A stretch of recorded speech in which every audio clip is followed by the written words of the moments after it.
See what happens. Yeah. People seem to like it. So funny. Okay. I've got the wrong hairstyle for this microphone today for sure. Can you hear me okay? Yeah. Perfect. Is that going to sit? I might just adjust my hair quickly. I do that at the gym all the time. If I have my bun too low, Yes. you can't lay with your head down, or at yoga, I'm like, it's in such a weird spot, so I have to redo my hair. Absolutely. Especially when there's a clip and you lay down in yoga. That's, the story of my life. Yeah. And I never seem to learn.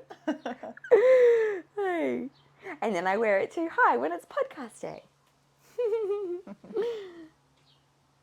Okay. All right.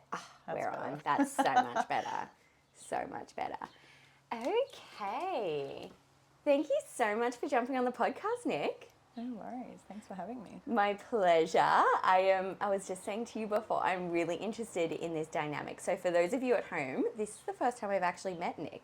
So she's had 2 little bubbas, and I have no idea what the birth stories entail. But you were actually referred to me by my good girlfriend Caitlin from her Women's Health Physio, who has done a lot of your care in pregnancy and postpartum, and has shared that you have an amazing story that's going to benefit the mamas so much. So I'm super excited for this, and I'm going to be just as shocked. You're going to get the real life, excitable, shocked, questioned Amy P. Love that. So good. Okay, so do you want to introduce yourself, how many babies you've got, their ages and stuff like that? So I'm Nick, and I have 2 beautiful bubbas. Bonnie was my first rainbow baby, and she's just turned 2. Cool. And then I've got little Robbie, who's 5 months next week. Amazing. And okay, so how old did you say Bonnie was? Just turned 2. Just turned 2. Yeah. So it was almost 3 years ago then that I guess you guys had fallen pregnant. Was there much of a preconception journey for her, or was that quite an easy space for you, or what do you reckon? So we got married in the September of 2020 and decided that once we kind of got married, that was what we were going to do. September 2020, that would have been fucking difficult. Yeah, it was awful. It was a hard year. I just moved back from the coast as well because I taught out west for the 2 years straight out of uni. So I'm a teacher. So yeah, coming home and dealing with all that. My original plan was to kind of wait a couple of years and travel and stuff, and then COVID happened. So I thought, I'll just have a baby, what else is there to do kind of thing. So true. So yeah, I just we planned that, and originally I fell pregnant in November of 2020, but we lost that bubba 2 days before Christmas that year, unfortunately. So that was really hard for my partner and I because I worked with kids and had seen lots of different parents and things like that, and people that you feel that don't deserve children and can, and just trying to understand why and what happened. So that was a really difficult time. So I thankfully passed bub naturally, and there was no complications, so we were able to fall pregnant again straight away. How many weeks was that? It was just shy of 8 weeks. Okay. Yeah. Miscarriage is such a wild thing, isn't it? Yeah. It's completely random, so far out of our control, but it is very emotionally quite hard to go through. And so common. I know the stats say 1 in 4, but for me, I needed to share that publicly. So when I fell pregnant originally, I told lots of people, and hubby was very against that because in case something happened, he used to say. And I said, that's the reason why I want people to know, in case something does happen, that I have that support network there. It's not a shameful thing, and I want people to know. So I don't know if I put that into the universe, but that happened, and I thankfully had people around me that... So my immediate family and friends had never experienced miscarriage, fortunately for them. Wow. So it was very new territory for them. But I had shared it on Instagram on Christmas Eve as part of my grieving, as I was 26 years old and told that I could be losing a baby, and I was healthy and we never had any issues, and I always cared for myself, and not really something. Not that when you plan to have a baby that you plan for that to happen, if that makes sense. Like I was aware that could happen, and I'd been around people that lost babies and things like that, but not in my circle. Yes.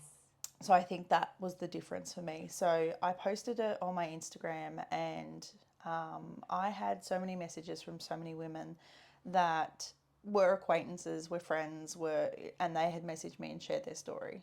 Wow. And I was very grateful for that experience too, to not feel alone, and that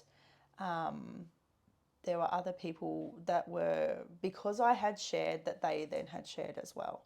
Vulnerability breeds vulnerability. Yeah, it was just really beautiful. Like a horrible thing to connect over, but a beautiful thing. Yeah. To have that community reach out and to have women so raw and honest. So I think it was not last year but the year before, reached out to a clairvoyant who messaged me and stuff and said, asked if I'd lost a baby. And I was, I think she asked if I'd lost a baby, and I was like, yeah. And she said, do you know what you were having? And I was like, no, it was too early on. And she was like, do you want to know? And I was like, yeah, I do. And she said it was a son. And I'm very spiritual like that. So for me, that was a lot of closure. So she said that he was there and he was looking over us, and my daughter was playing with something in the house, and we assumed that it's a child. And then when we found out that he was looking over us, and that perhaps Bonnie was playing with her elder brother. Aww. So that was really beautiful and really comforting for me. It gives me goosebumps. It was beautiful. It was very emotional to go through. And she said that he wanted the family name. So we had Oliver Christian picked out. So Christian's my husband's middle name. Yeah. And he doesn't have any connection to that. Like no one in his family was given that name. So for us, we wanted to carry that name on. So we decided to name him. And we bought a tree, and we have a little mandarin tree in the backyard that's dedicated to him. Beautiful. And that's our little thing. So we have like close family and friends that know of that. And I think it's hard to, with a miscarriage, when people ask you how many kids you have or when you're pregnant, if it's your first baby. So that was something I dealt with a lot, obviously being pregnant with Bon. Family and friends were fine with it. That was my spiritual belief, and that's what I wanted to do. I wanted to name the baby I'd lost, and have that connection with him, even though I didn't know for sure if it was a boy or a girl. Or that was kind of comforting for me. So they've been really supportive with that, and I know some people that have and haven't. I've got lots of friends that have lost lots of babies, and it's too painful for them to do that. So each person is different, and I respect their beliefs, and they respect mine. So so that was a big thing for us. So I fell pregnant straight away after that in the January because I thought that would fix the pain. That was my fix. I just wanted to be pregnant again. I just couldn't handle that. Right. And I did a lot of like research and stuff, and looked at lots of people that had lost babies and stuff on Instagram and things like that. And a lot of them had said that, so when you first find out you're pregnant before a loss, that joy and excitement, that you don't kind of go, we won't say anything because we might lose this one.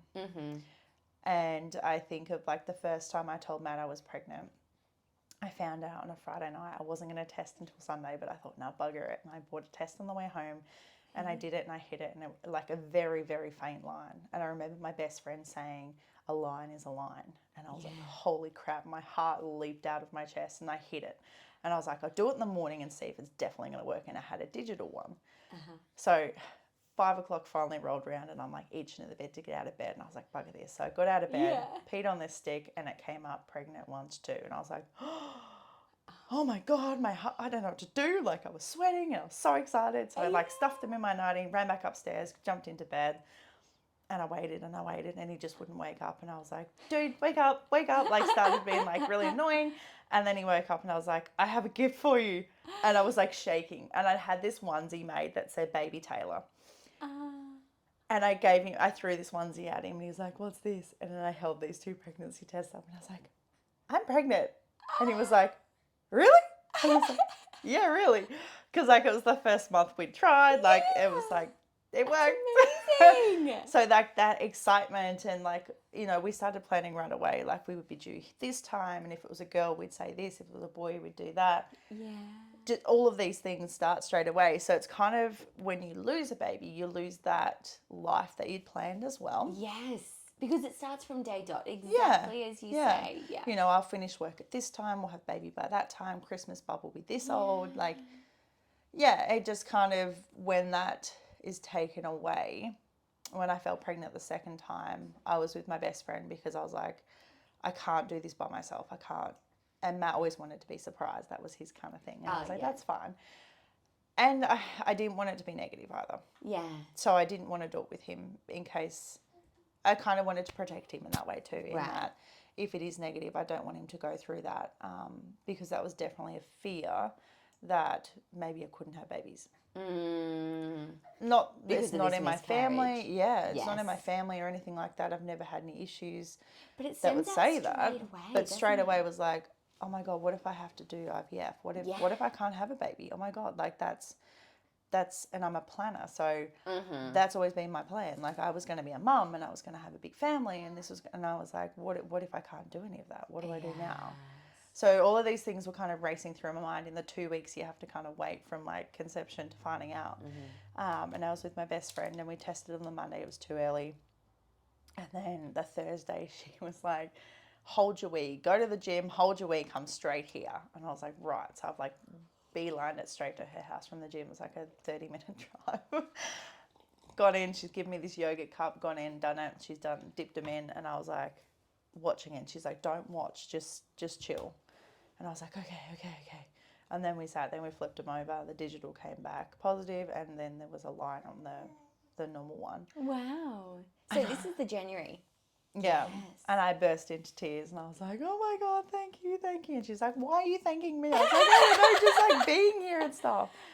So it was just an amazing feel. I was like, okay, I can get pregnant. Like that's one hurdle that I know I don't have to jump, as that obviously can get pregnant. This is the second time. Okay. Yes.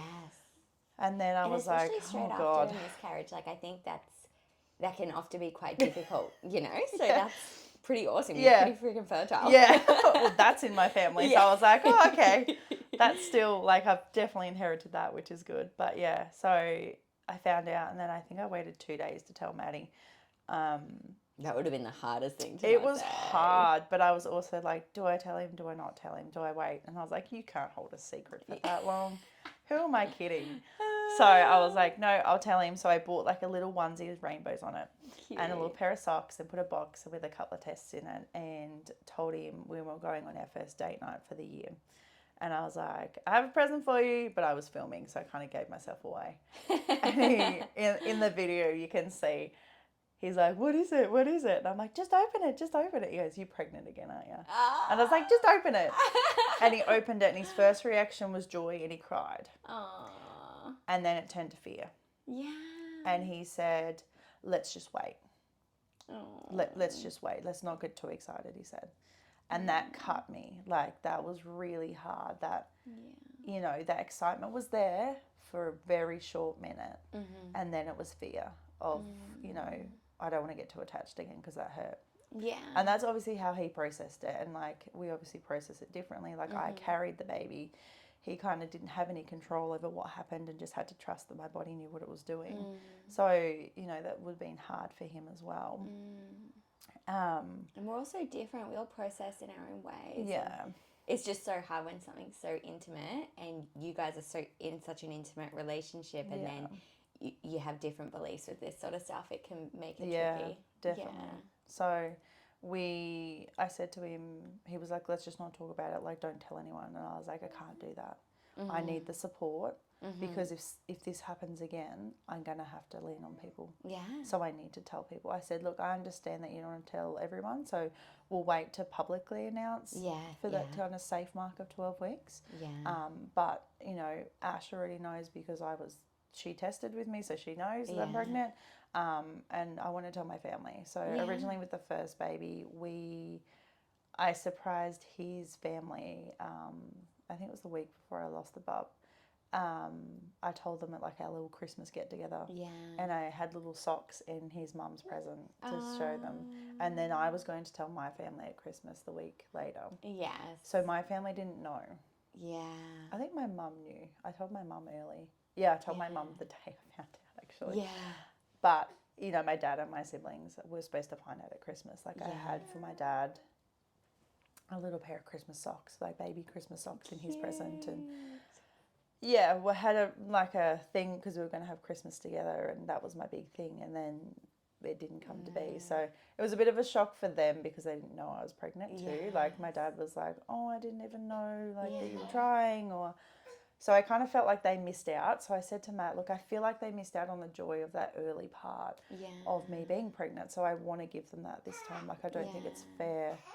I Do you think want me to we flip should. them back over? Yeah. Yeah. Hey, mister, you get stuck on your belly.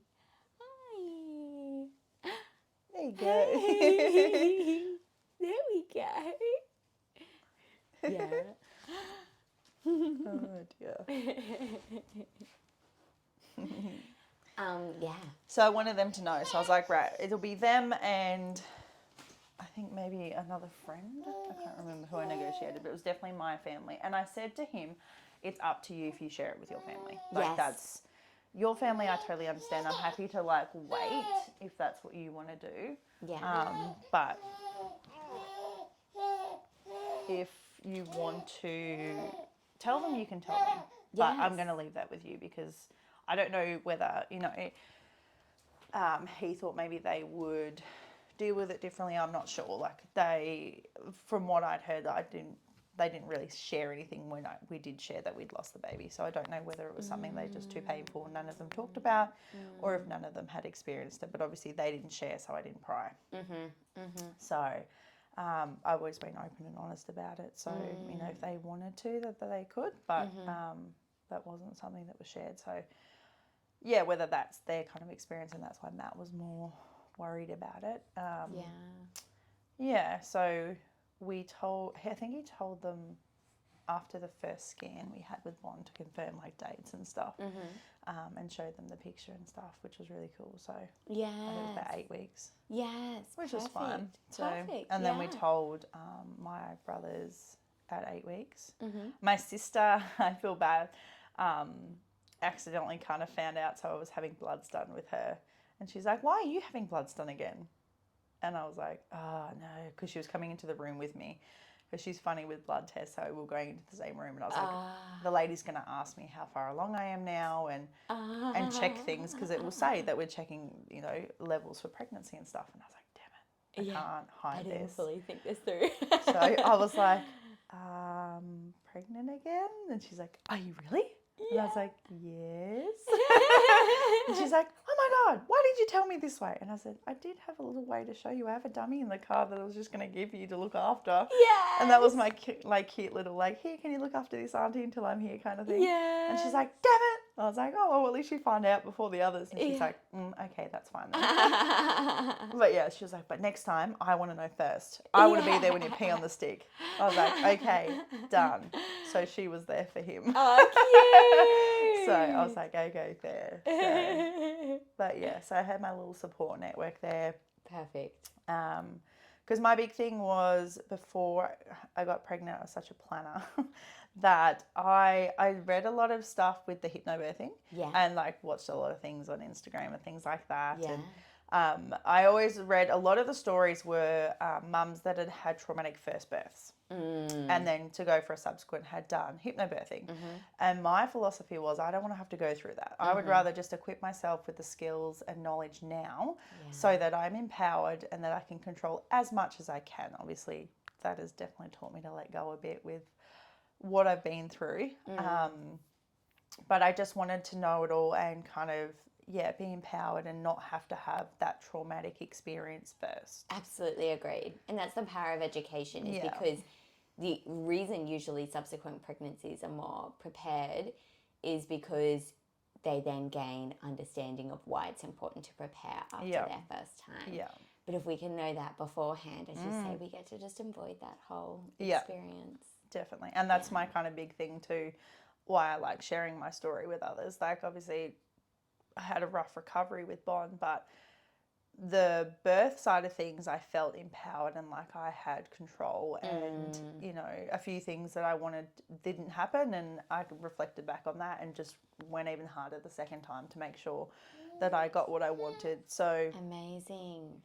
I'm big on that. Like, when anyone that says to me, I'm just going to go with the flow, I panic. Yes, And me I'm too. like, oh, okay. It sounds like cool and easygoing. Yeah. But And I'm it is like, such a bad plan. unless you're going to do that at home, I feel, yeah. unfortunately, like the medical system, and they say that it's so outdated that, you know, they just plan to intervene straight away because it's a less legality issue there if they intervene and they're proactive rather than the aftermath kind of thing. And like the stuff they preempt. So a girlfriend of mine that was pregnant with me at the same time, we actually met at school. I knew of her and she knew of me, and then we kind of were doing a PD and found out we were both pregnant. We were, I think we're due 10 days apart, but our eldest are 6 days apart, and they're the best of friends. They're beautiful little relationship there, yeah. So, and she was scared of birth. She was terrified of birth. And I was like, look, I'm doing hypnobirthing and this is what I'm doing. And, you know, and I just shared stories with her and was like, just find out. I was like, you know, I understand that it's nerve wracking, but I feel like maybe if you know a bit more and what to expect and what your rights are and what you can do and what your body can do, because she wanted a natural birth. She didn't want like medications or anything like that. She wanted to go into labour naturally, all that kind of stuff. So I just kind of like flicked her some of the stuff I was doing and had a chat to her, and she definitely started to ease off a bit and wasn't as nervous about birth. So how powerful is that? Yeah, just little things. I was like, I don't want to push. It's almost like a religion down her throat kind of thing. Totally. Like do hypnobirthing or some sort of birthing course, like anything other than the hospital. Yeah. So that's definitely my kind of philosophy with that. Yeah. So did you have entering pregnancy and then kind of like moving on for the phase of like this pregnancy is continuing? Have you got any, or did you have any beliefs around birth or preconceived ideas from things you had heard about before falling pregnant? Or did you feel quite, you know, positive towards birth? Pretty positive. My mum had 4 of us, so she always spoke positively about birth. She had a quite significant tear with me. But then went on to birth bigger and bigger babies, you know, with that, and the last one being over 10 pounds. So she never made birth scary. You know, she went into labour naturally. She didn't use anything, that kind of thing. So it wasn't a big scary thing. My aunts had issues and had to have C-sections, and they spoke positively about theirs and what happened. And one of my aunts really wanted to have a natural birth, but it just didn't work out. Babies weren't in the right position and all sorts of things. So she elected for a cesarean for the third, and that made her obviously feel empowered in that she had that choice and she knew that that's what was going to happen. Absolutely. So I didn't really have anyone around me that had a negative birth experience or, you know, had any of the scary stories or anything like that. Obviously, you come across, as soon as people know or see the belly, they think that it's open slather and they can say and do what they like. But my mum was really good with that in saying that you just kind of take it and just, whether you want to take on some of that advice or not, or you just get rid of it, just listen to what they have to say. So good. And the more research I did, the more it taught me that the birth stories that women tell you, even though traumatic, that's their trauma that they're working through. They're not actually trying to scare the crap out of you. No. They actually haven't processed their own trauma yet. Absolutely. So for me, some of that was letting them tell their story, because I was like, obviously you have not dealt with that and you need to find ways to deal with that. So I'm going to listen to you. I know that can happen. I know things can go wrong. I know I could die. That worst case scenario, like let's be honest, that is the closest you come to death, is being pregnant and birthing a baby. So it's amazing what our bodies can do. And I just had to have that trust and that faith that my body could do the right thing. And I'm a big believer in positive thinking and, you know, putting out those positive omens and things into the universe so that, you know, things can happen the way you want them to happen. Yes. So if you're going to dwell on it and be scared, fear obviously with birth is not a good thing. So I didn't want to be fearful of it, so I just empowered myself by informing myself of what could happen and best practices and all that kind of stuff. And having that solid belief already that you had in that, you know, birth is natural, birth is empowering, birth is a normal thing to go through. Like my body is going to be able to birth most likely. That's just such a great baseline to enter pregnancy in. So, for example, you could kind of hear those stories from those women and really lean into that core belief that you had. And something that I always recommend for for our other mamas who maybe don't have quite solid beliefs in that, and they do enter pregnancy with a lot of fear towards birth. I would probably I usually tell them, try not to take on other people's stories or let them tell you their story, because this isn't the time. That was big with the hypnobirthing. Was Carly always said, when people say anything, you say, "Thank you, I'm doing hypnobirthing. I don't want to know." Yeah. Because she was big on, like I said, the positive stuff. So surrounding yourself with people that were positive about birth and positive about pregnancy and things like that. So kind of getting rid of that negative kind of stuff. Because a lot of, I found with hypnobirthing, the perception was that you were like some sort of hippie and you thought you were going to have this pain-free birth. Like, who are you joking? Let me tell you what birth's really like. And I was like, okay, you obviously had a hard experience. That sucks to be you, but don't ruin mine. So, second time around was obviously easier just to tell people, I've done hypnobirthing, I'm doing it again, so don't need to know, thanks. Yes. Whereas first time round, people seem to think, well, you don't know anything. So I'm going to inform you. I'm going to tell you what it's really going to be like. Yes. So that was frustrating. But the hypnobirthing with Kylie was just great in that she kind of told you that kind of thing could happen. She kind of told me what kind of responses I could use, things like that. So I contacted her quite early on because, as I said, I'm a planner, so I wanted to make sure I got into the right group at the right time and planned all that out. And I did a lot of research with postpartum stuff as well. Cool. I kept moving my body while I was pregnant. I kept training how I was, made some adjustments obviously that needed to happen, started pregnancy yoga. Cool. So all the kind of stuff that I thought would help my body prepare for birth, trying to eat as well as I could. Yeah. Being on the go and being pregnant. So in the sense of pregnancy preparation, gym work, yoga, hypnobirthing. Anything else that you just said? Eating well. Eating well. No, and just kind of doing my own research, really. Yeah. Just on bits and pieces. Like the hypnobirthing stuff was really good in that it obviously educated you on stuff, but I looked further into other things. Like I looked at different ways to check dilation because I didn't want exams. So I looked at things like the purple line. There was one of them with your ribs, that the more fingers that they had between you kind of like under your breastbone and your rib cage area to your belly meant that you're further dilated. Interesting. Yeah, it was a really weird one. And then like just a couple of other ones that were used but not as research based, I suppose, that the hospitals would say that is correct. So I looked at why they would do an exam. So it wasn't like I'd never have one done. It was like, okay, if things weren't progressing or something had happened and I wanted to know where baby was, or if there was something in the way, or if baby had turned, or I don't know, something like that, then that would be when I would be open to an examination. But for them just to go, yes, you're X amount of centimetres, you can come in, and no, you're not, kind of thing. So I was very vocal about that. I was with the MGP through SCOO. Very vocal about that with my midwife, who was brilliant. She was a younger midwife and was up on all the kind of hypnobirthing hands-off kind of practice, which was great. So she was all for it. So, and I just kept going through things of what I did and didn't want. And she talked about like kind of keeping the perineum intact and like doing the warm compress. But I'd planned to be in water. So she was like, then it's completely hands off and you do you. Like the water will help that. So, she talked about all these different things of like, okay, well, this is usually what happens, or textbook stuff we have to do.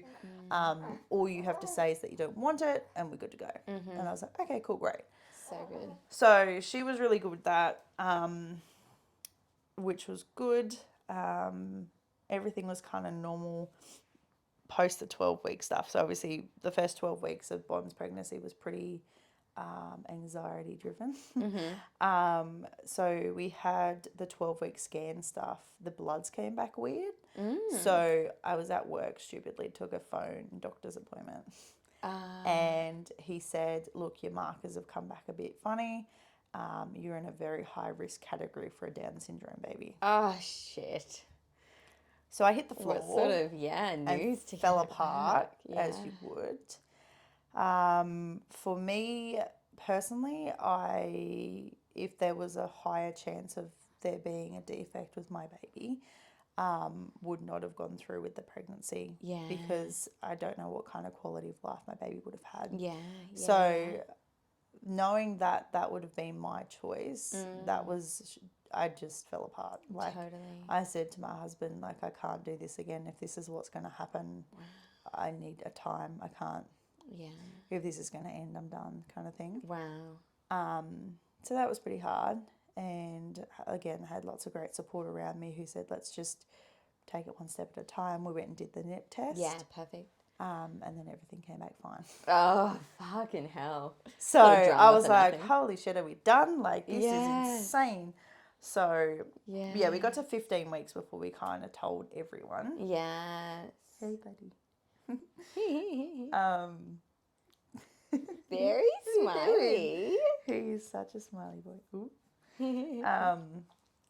But yeah, so that was, once we kind of got through that, things started to kind of sail a bit more. I obviously had a bit more anxiety around things that happened. Like, I got sick, I think either gastro or food poisoning. And I was like, oh my God, I've read everything. Something's going to be wrong. I'm going to hurt my baby. So I checked that, rang hospital, fine. Everything was fine. I had a little bleed at like 9 weeks, I think it was, with Bon. Panicked, was like, oh my God, here we go again. Yeah. Was fine, had all the checks done. So once I could feel her move around 20 weeks, I kind of calmed down a bit. Fair call. Because I could feel her. And that's how I knew she was okay. Yeah. So I did a lot of, like, the hypnobirthing stuff was great because there's a lot of meditation. Yes. So it's hypnosis, but Had you been into much meditation before? Yeah. Cool. I did a lot of that through high school and stuff. And, good on you. Did it in the classroom with the kids and things like that. That's pretty new age. Good on you. Love that. Yeah, so I love meditation. So that was very much something that, you know, helped me connect with my baby. Definitely. It helped me feel confident in my body that it knew what it was going to do. Yeah. So a lot of that came with, like, the acceptance with the miscarriage too, that I was grateful that my body had passed something that was not working and that my body had done the right thing and protected myself and the fetus, in that obviously there was something wrong and my body has identified that and then expelled it the way it should have. So I was very grateful for my body for doing that. And kind of the more I went through this pregnancy with Bon, the more I could see that my body was doing the right thing and everything, you know, as I say, everything happens for a reason.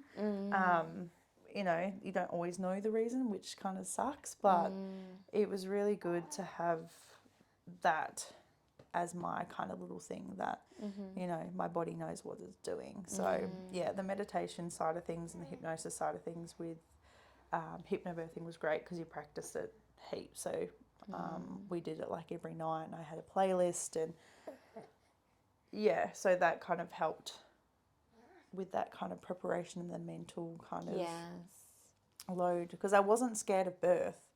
It was the pregnancy. Yes. That was just so unknown and there was nothing I could do to control that. Yes. Like, at least with birth, I kind of felt that I had some sort of control, I suppose. Like, I could decide what position I was going to be in, or I could decide when I went to hospital or what playlist I had, or, you know, I couldn't decide when she was going to come. That was just, I just had to let that be.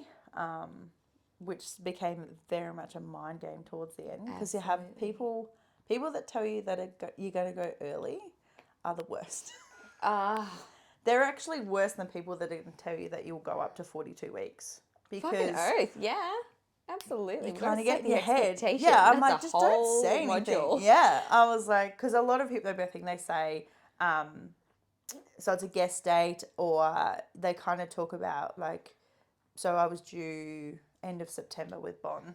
So it was like when people asked when you were due, instead of saying the date, say end of September. Yeah, I agree completely. End of September, early October, and leave it at that. Yeah. So I did that with him, definitely. But with Bon, I was more like, oh, I'm due on my wedding anniversary. Yeah. So they gave everyone the date.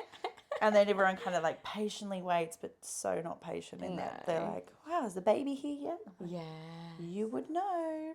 So when did you go into labour then? So I had like pre-labor stuff the Friday night, so the 24th. So I was driving home from Coolum and I started getting like these just tightenings. Yeah. And it kind of came and went. And I was like, this is 40 what they weeks talked or about. 41 weeks? I was just shy of 40 weeks. Yeah, okay, so it's cool. 40 weeks the next day. Oh, cool. And I was like, well, I'm full term, so it could be. Yeah. And I got stuck in a traffic jam on the way home and was like panicking that I was going to have this baby in the car. Like, oh my God, I'm by myself. There's an accident. This road is terrible. And they were coming like every 20 minutes. So I was kind of like timing it, and it would come and then taper off again. And I'm like, oh, it definitely feels like what it's like. They kind of talked about it being like a wave, like it goes up to a peak and then it tapers off again. And I was like, and then it was every 20 minutes. And I was like, Oh my God. And I got home. I was living with my mum and stepdad at the time because their house was being built. Yeah. So I got home and I burst into tears. And Mum was like, what's wrong? I was like, I think I'm in labour. She's like, that's like, a good thing, okay, babe. okay, that's great. She's like, it's all good. It's all good. You're okay. And I told her what had been happening. And she's like, okay, cool. Right, well, do you want to set up here or do you want to be in the bedroom? And I was like, up here. And she's like, okay, we'll make a dark space. Is your playlist ready? Yeah. Do you want to get into something more comfortable? Just chill. Yeah.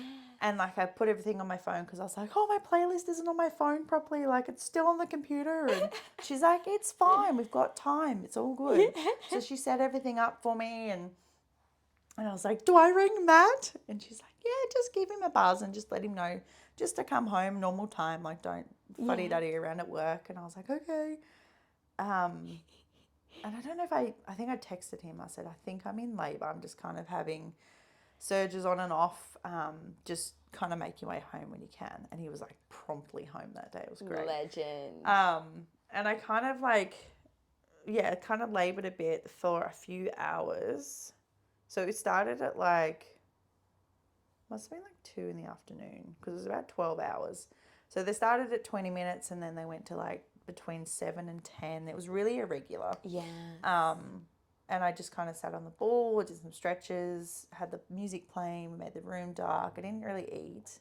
I wasn't overly hungry. I had something like a banana or something, I think. And then kind of fell asleep on the couch at like 10:30ish, I think. And I said to Mum, can I just go to bed? And she's like, yeah, like this could be a long thing, Dylan. Like go to bed, have a rest. Like a legend. She was awesome. It was like having a doula. Like she was just, because that was always my thing too. I wanted my mum in the room when I had a baby. Cool. That was always my plan. My grandma was in the room when we were all born. Beautiful. And I wanted to kind of give my mum that experience too. I thought that was such a beautiful thing and with such a nice connection that I was like, that would be a really cool thing. Yeah. That, and she knew what I would be going through too. Yes. You know, I love my husband, but he would never know exactly what I'm going through. So he was there for a different support and she was there for, another reason there. That she kind of knew what I was going through and stuff. So so she stayed super calm, and then so I went to bed. She's like, yeah, go to bed, that's fine. Yeah. And then I got back up around 1, I think, and I was like, just the back pain was killing me. So I got up and did the heat packs. Good idea. And Mum heard me, so she hopped up. And then they were rolling like minute by minute, and I was like, what the hell is happening? Oh my God, I'm going to have a baby at home. So she rang the midwife and was like, look, this is what's happening. And she wasn't overly concerned. She was like, nah, it's fine, just stay at home for a bit longer. Yeah. Because it needs to be like more regular for a longer period or something like that. And I was like, okay, cool. And I feel like at that moment I panicked. So everything stopped. Yeah. And it was all like, nope, never mind. We're not going to have a baby tonight. It's fine. Don't worry about it. We're not ready to go in. Behind that panicking? Like, I guess initially... Just a realisation. Like, it was like from the textbook and planning of like, yes, this is what's going to happen. I'm going to go into labour. I'm going to go to the hospital at this time. And I'm not going to panic. And then it was like, right, this could be happening. And I was like, oh, hell no. I'm not ready. Yes. Even though I like was over it and so ready for the last like 3 weeks because everyone told me I was going early and I didn't. Yeah. It was like, nah, not happening. Interesting. And it kind of all tapered off and I was like, okay. And by about 2:30 I went back to bed and I was like, okay, we're done. Pretty tired the next day, so I just kind of chilled out and we went and had our anniversary dinner like we had planned, and then I did a gym session I think that day. And then nothing, so I was like, this is really annoying. So I did like acupuncture and stuff by the Tuesday. I had some like leaking, so I went in on the Tuesday to see the midwives, but my midwife was away. So I had that kind of lingering there too with MGP. Like she was my main midwife and she was away for 4 days of this particular week. So I either had to go on my due date or before or like the Thursday after, but then had to be done before October because she was going back into birth suite to finish her graduate thingy or something or other. So that was really nerve wracking because I was like, I really want her because she understands me and she's going to do this and Yeah. So I went in Tuesday, had the other 2 midwives, and they kind of monitored me and stuff and checked and were like, yeah, there's a bit, but it could just be like discharge. It might not be your waters. And I was like, righto, okay, whatever. So I was like, go and chill out. So I did my acupuncture, went to yoga that night, and then woke up at 4 o'clock the next morning with pain in my tummy. And I was like, oh, I just don't feel good. And I got up and I was like, oh, okay. Tried to go to the toilet, nothing happened, went back to bed. 10 minutes later, I was like, oh, it's happening again. Maybe I do. So I sat on the toilet and I waited and I waited. I managed to do a poo and was like, right, that was it. Back to bed. 10 minutes later, it happened again. And I was like, I really don't feel good. And I'm squirming around and I was like, Matt, you have to wake up. And he's like, what? It's 4:30 by this stage. And I was like, you have to go and get me heat packs. I need heat packs. And it felt like he was gone forever because I must have had another surge during that time. By the time he got back downstairs, I said to him, go and get mum, something's wrong. Because mum was upstairs. So he's like half asleep, poor bugger. He's like, oh, righto, here's your heat packs. Goes upstairs, mum comes back down. She's like, hey, what's going on? I was like, I don't know, something doesn't feel right. I just don't feel well. Like, it's just, and she goes, oh, okay. And she kind of sat To there. the bathroom and like having an upset tummy. Yeah. And she was like, is it coming and going? And I was like, no, it's there all the time and I just don't feel well. She was like, okay. And she wasn't panicking. And I was like, why are you panicking? Meanwhile, hubby's like, do I ring the midwife? Do you want me to ring the midwife? What do you want me to do? And I was like, yep, ring the midwife. Yes. So I think she got us through to 5 o'clock before we rang the midwife. And they were like, okay, yeah, no worries. Like, it's all good. If you think something's wrong, then you can always come up. But again, they weren't concerned either. And I was like, yep, let's go to hospital. Let's go. Whereas originally my plan was to labour at home and have music on and be calm. Was not calm. Panic state. Yeah, and I think it was because the pre-labour stuff I had on the Friday night was that rise and fall and it went away. Whereas this kind of held on, like when you have a period and you just feel crampy, like yuck. Mm-hmm. But then it got worse and then it kind of went back to the yuck base, if that makes sense. Yes. So I was like, no, this wasn't like the other night. There's no rise and fall. It's not letting go completely. This isn't it. Something's not right. Wow. So I drove to hospital, had lots of surges in the car. Mum kind of counted me in and counted me out each time. Got to the hospital, the back car park, like Maddie knew exactly where he was going. He was listening. He was ready to go. He had studied it. He'd done loops. He was ready. This is my job. He knows what he's doing. So he got there and we got out and I had another surge in the car park. And like I had this, like I was going to wear this bra and I was going to wear that. And by the end of it, I was like, grab my dressing gown, let's go. Yeah. So I had my favorite like fluffy dressing gown on, which I didn't want to take because I didn't want to get like all the goo all over it. Yeah. You know? He's like, what? He's like, and I was like, months. yeah. And I was like, I just put my dressing gown on, let's roll. Yes. And we got there and Matt's like, oh, do you want me to get the bags out? And Mum was like, yes, darling, get the bags out. Like, yeah, it's happening. And I was like, okay, whatever. I made it halfway across the car park and a security guard spotted me and brought a wheelchair over. So good. And I don't remember a thing from there on. I closed my eyes and I just breathed through them all the way up. So next thing I knew, I was in a room and I got out of the chair and got on the floor and was just kind of like squatting down and no one was panicking. And I was like, and that's when my mind's kind of shifted into, okay, we're having this baby today. You've got this. Oh my gosh, nothing's wrong. I'm Yeah. definitely agreeing. And I think too, for like, I was told to stay home longer because of that kind of physiological birth, and that when you feel safe, you labour better, da da da da da.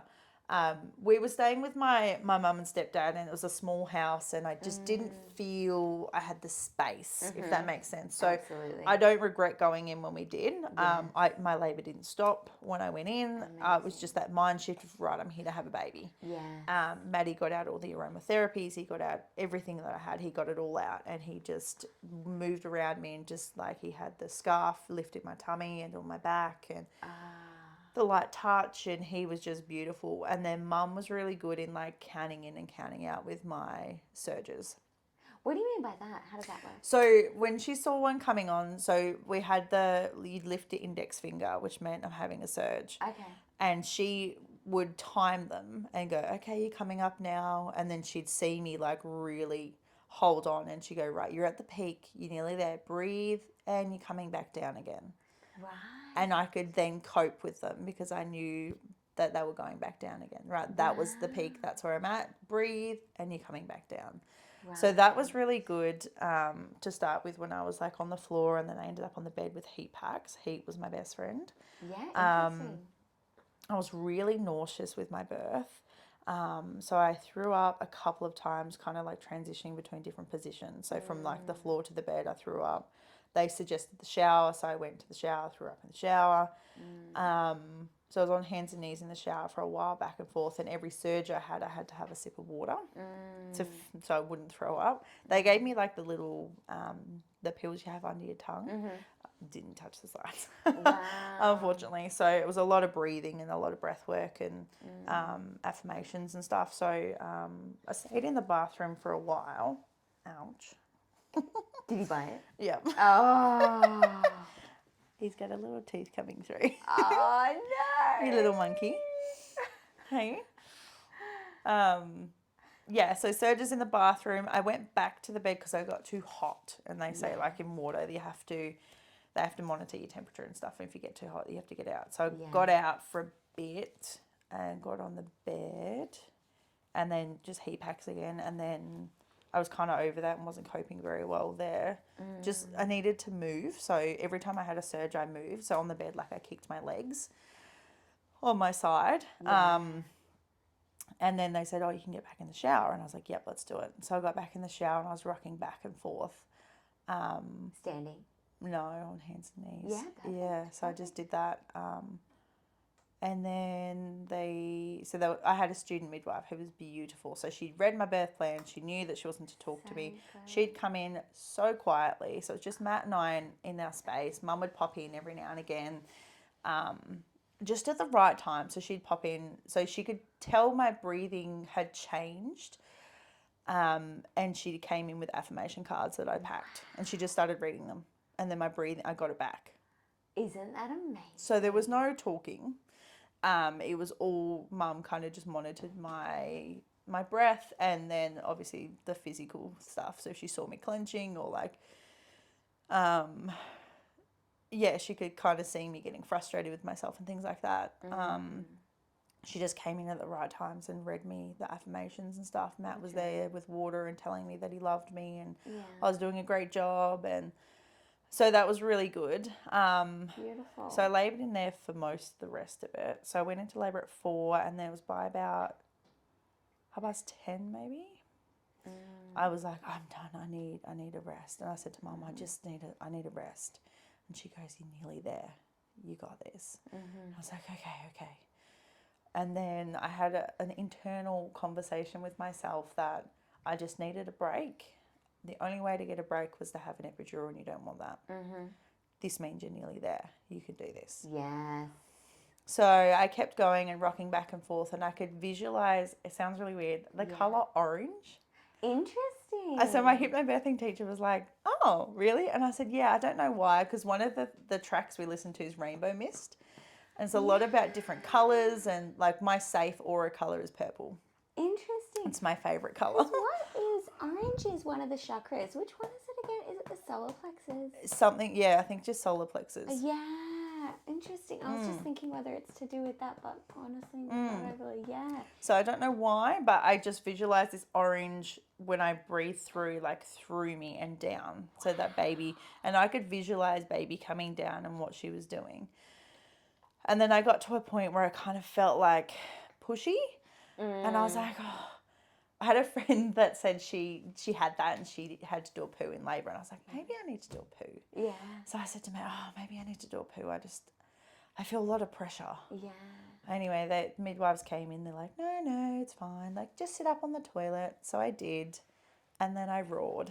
Yes. This out of body experience roar, and I was like, oh man, that felt better. But I felt her shift, and like a big shift inside. Isn't that amazing? I feel, and like you did lots of movement in pregnancy, you did lots of meditation. I'm a massive believer, and this is just an unexplainable thing that, in my opinion, I put two and two together, in that women who are aware of their bodies, their pelvis, how it feels, they're connected with their body and their baby through movement, paying attention, talking with them in pregnancy, that sort of thing.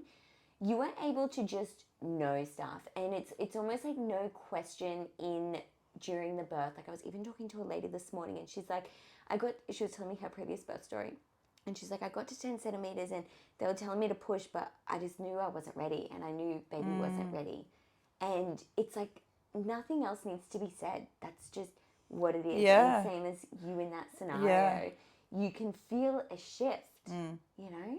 Yeah, because I'd said a He's while laughing back, at me. He's like, "Yo, crazy." Hey? I wanted the bath, and so I didn't know. All I said was, I want the bath, and Mum was like, okay. And she went out, and there was chatter with the midwives. And then I think it was like 11:30. One of the midwives was going to go, and I got that urge. And Mum had just walked back in the room with food, and I panicked because I was like, she wasn't even in the room. Oh my God, she could have missed this. And I was like, no, I've got pressure. And no one panicked. And I was like, okay, but I've got that shift. I've got pressure.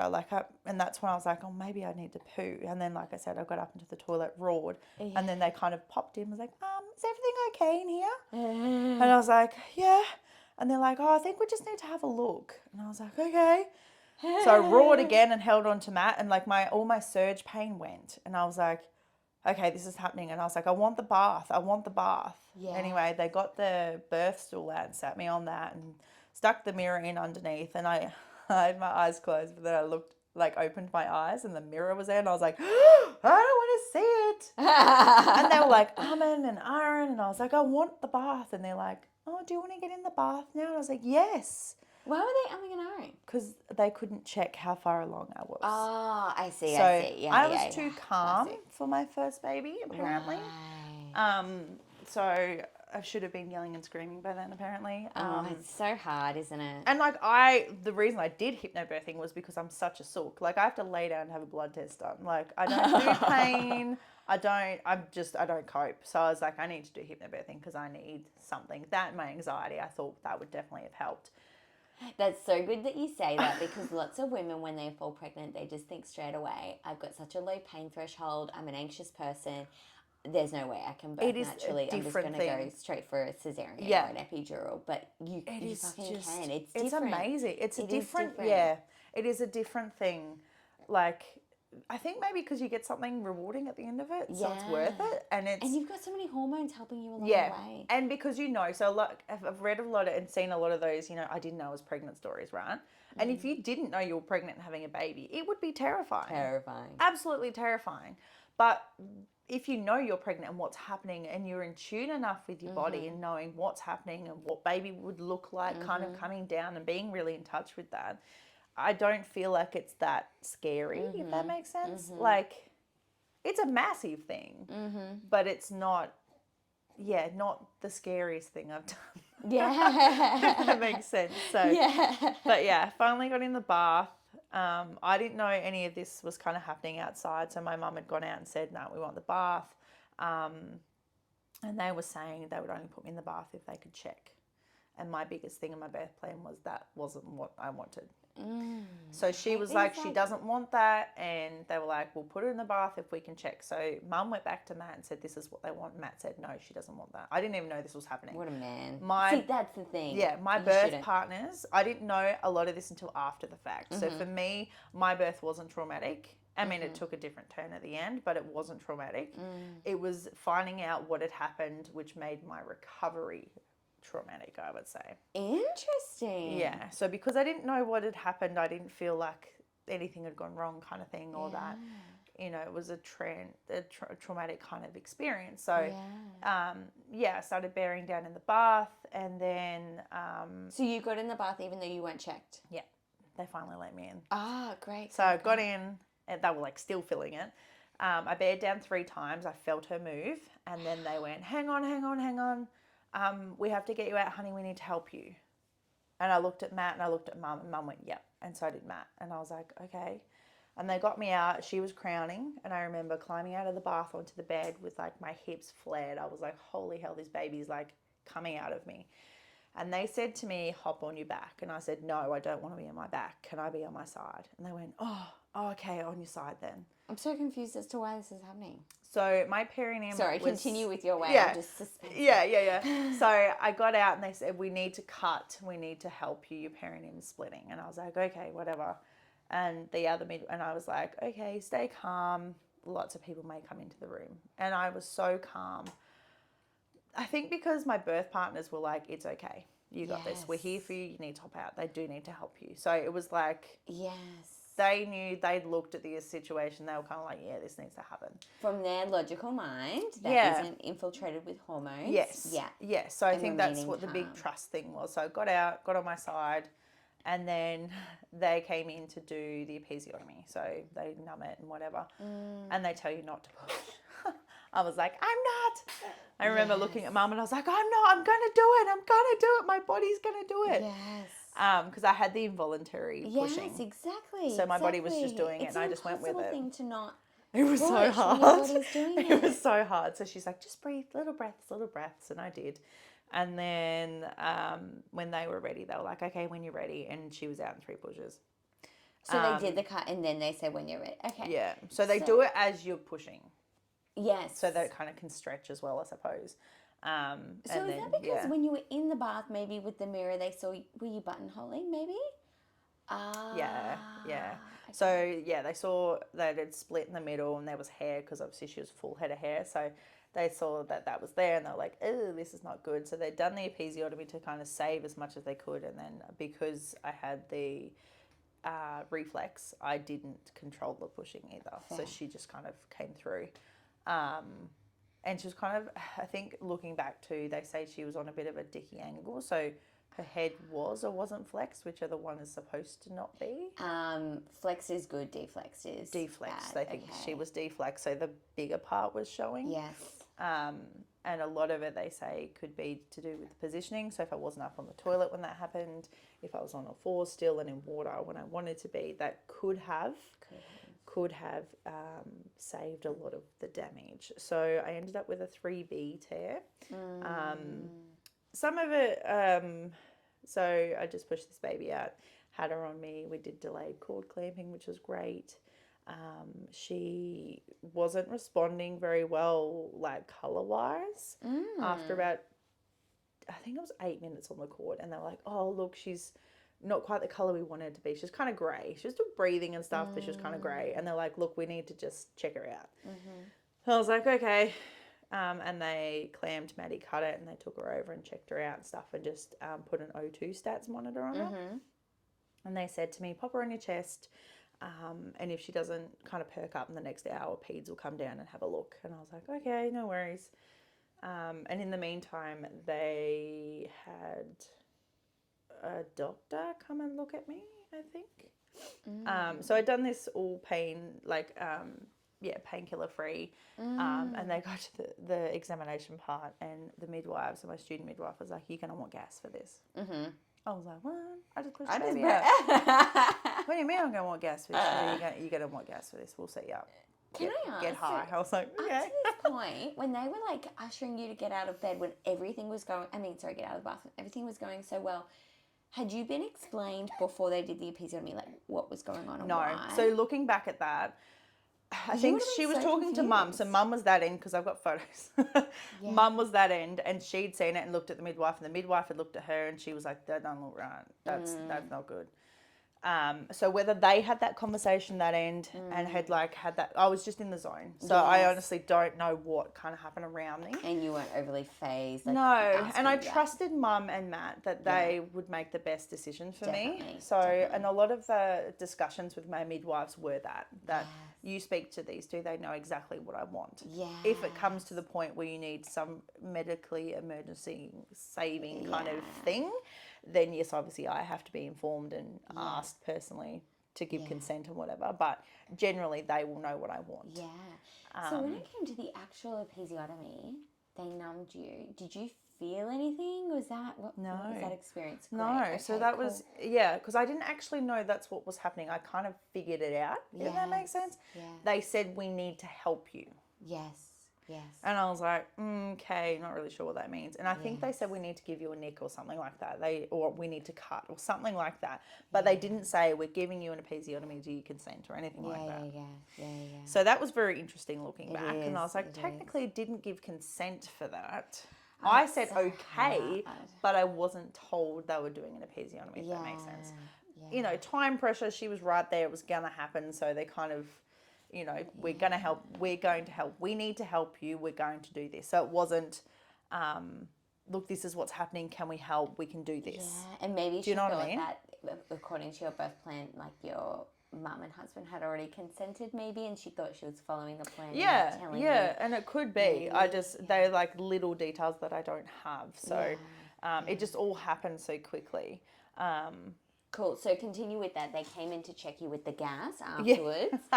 So got high off my face, didn't feel anything, it was great. Came back to, and the doctor said to me, you're gonna have to have a cesarean next time. We think you've got a 4th degree. Literally just had a baby. This was like 20 minutes after I had my first baby. Soon. First baby, 20 minutes in, you've just examined me and you've told me. I've just come back from like the high of the gas. And the first thing I remember her distinctly saying to me is, you're gonna need a cesarean next time. You've got a 4th degree tear. That is just so unnecessary. And I was like, what? What's the And I point looked of at my that? mum and I was like, what do you mean? What the hell? Why are we even How do talking you about know another that? baby? I just I was like, fucking had next one. baby? My God, who are you? Really? What do you think I'm going to pop one out again in 9 months exactly? Like, Yes. come on. Yes. I've at least got that long, even if that does happen. So I was like, okay. And she's know like, I'm fertile, but that fertile? yeah, I was like, oh, okay, righto. And she's like, so we're going to have to stitch you up. We'll have to take you to theatre, And I was like, right. Well, do I have to go under? And they're like, oh, well, yeah, we could give you a spinal tap if you want to be awake for it. And I was like, oh, no. And then I was like, what about the baby? And they're like, oh, you know, baby can stay with hubby, like it'll be okay. And then I remember crying because I was like, I have to leave my baby. What about my baby? Like, I knew hubby would be fine and my mum was there. Like, it was just like, Totally natural. you know, it was such a hard, like, I've just gone through this with her and she was finally here and up on my chest. And then it was like, oh, you have to go to surgery. And I was like, that's so annoying. okay. So, Oh, it's always so hard. Like, I always feel so conflicted when I'm midwifing a woman and she's just had this epic natural birth, and then it's either a retained placenta or a tear or a PBH, and they have to rush to theatre to get that epidural that they just worked so hard to not get. To, you know, leave babes when they just worked so hard to do that. It is just heartbreaking. Yeah. It is heartbreaking. It was good. So she was born at like 12:35 and I didn't go to theatre till 4. Oh, great. So I still had some time with her. We did skin on skin. I fed her, all that kind of stuff. So good. I tried going to the bathroom before, but I was so swollen, nothing happened. And I remember them saying, so they had issues putting the IV in. And I ended up having gas for them to do that because they botched that 3 times. And I said to Mum, I can't do that again. And Mum was like, nah, enough. She can have gas if you're going to go again because you've just pinpricked her so many times. So gave me gas, got it in. And then, she was like, oh, if you need to wee, we can put a catheter in. And I was like, I'm fine. how long until surgery? And I was like, can they do that when I'm asleep? And they're like, yeah, they can do that when you're asleep. And I was like, I'm fine. Yeah. And I was like filling up, and I was like, you're fine, you got this. You do not want a catheter in. You do not want anyone else down there while you're awake. You got this. So yeah, said goodbye to Bubs. Maddie took her. Still very calm, which for me, I was surprised of how calm I was, because I don't, because I was like, oh, are you going to put a tube in my throat? And they're like, yeah, but you won't remember it when you wake up. And I was like, so I could die. Because I've just had a baby. So I'm like, there is a small chance that something goes wrong while I'm under and they've like got me on machines and stuff, and I die and I leave this baby behind. And I was like, I can't die. So I was like, you're fine. You're going to be fine. Yes, that is a risk, but you're going to be okay. And I had this like full mental chat to myself. And it wasn't until we got into like the pre-op bay thing that I started to like, not panic, but my anxiety kind of flared. Interesting. And I kind of breathed and was like, you're fine. Oh, those you're going to bays go are to just sleep. so anxiety stimulating. And they're like, oh, they're just taking a little bit longer because they're still cleaning up. And I was like, okay. And still needed to pee. And I was like, just hurry this up. I just want to be out. Just knock me out. And then the like theatre nurse comes in and goes, oh, great, you've got an IV in. We'll pop another one in your other hand. And I went, can you please do that when I'm asleep? And she was like, oh, yeah, honey, of course. I was like, they've had 3 goes. And she's like, oh, you poor thing. You've had a rough go. And I was like, thick ones in. Yeah, I was like, please leave me alone. And she was like, no, that's fine. So went in. They were really good. They're really like, it was a weird, because I've never had surgery before. So I'd never experienced that before, so I didn't know what to expect. I was like, it'll be cold, it'll be big, it'll be scary. And it wasn't. It wasn't a massive room. It wasn't super scary. It was like, they kind of just said that they put the thing in my IV and I'd go to sleep. And I was like, cool, no worries. And then next thing I knew, I woke up in recovery and was being offered an NIC pole. And I was like, okay, cool.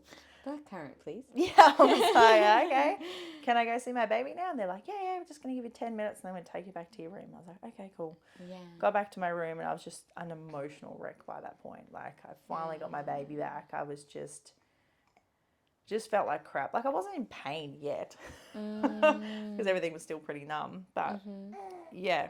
And they came back and said it was a 3B tear, so not as bad as they thought. Okay. And I still didn't really understand what that meant. I knew 3rd degree was bad, but I didn't know the difference between A, B, and C.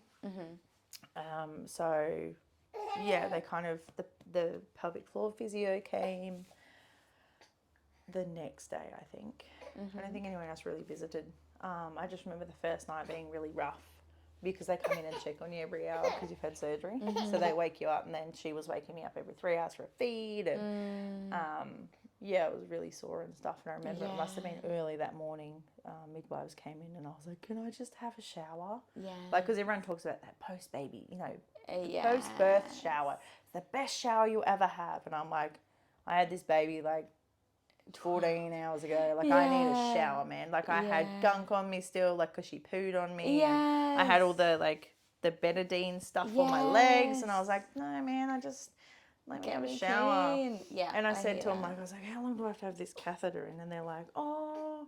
And then next minute, this midwife was like, whoosh, and rips it out. And I was like, whoop, okay, we're done with that. Righto, no worries. And then I think they pulled one of the IV thingies out and said, we'll leave one in just in case you need anything, but we'll pull that one out. And it bled so much. Jeez. But I got showered, they like washed me, and it was so nice, and got back into bed and was more comfortable. So good. That was really good. Hey. And then how is that, so the postnatal recovery from a 3B, it sounds like everything else went pretty well. Breastfeeding sounds like it went pretty smoothly. She had a tie. Oh, okay. So I'm tongue-tied as well, but she had a more severe tongue tie than me. Yeah. So she had no lift, so there was lots of damage. So I was in hospital for 3 nights. Yeah. And she just couldn't latch. So I tried different positions. I had multiple lactation consultants come in and tell me what to do, and it just didn't work. And I was lots of tears and stuff. So the night nurses were brilliant. They helped me hand express. Yeah. And then by the 3rd night, I had the pump. Yeah. So I just pumped and fed her. And then they'd given me a name of a few specialists to go and see to have a tie release because they're like, it has to be released. You can't feed otherwise. Like, you have to release that. And I was like, okay. We tried to get it done while we were in hospital, but she was born on a Wednesday and it was kind of like Friday, Saturday by the time they kind of were like, oh, this needs to happen. Yeah. So they gave me a number of a lady and I rang her and explained what had happened, and she was like, come and see me on Wednesday. She's like, don't worry about a referral, just come and see me. I was like, okay, cool. And she used to be the head lactation consultant at SCOO anyway, so she... Lois? Yeah. Yeah, she's great. She's a legend. So she did his tie as well. Great.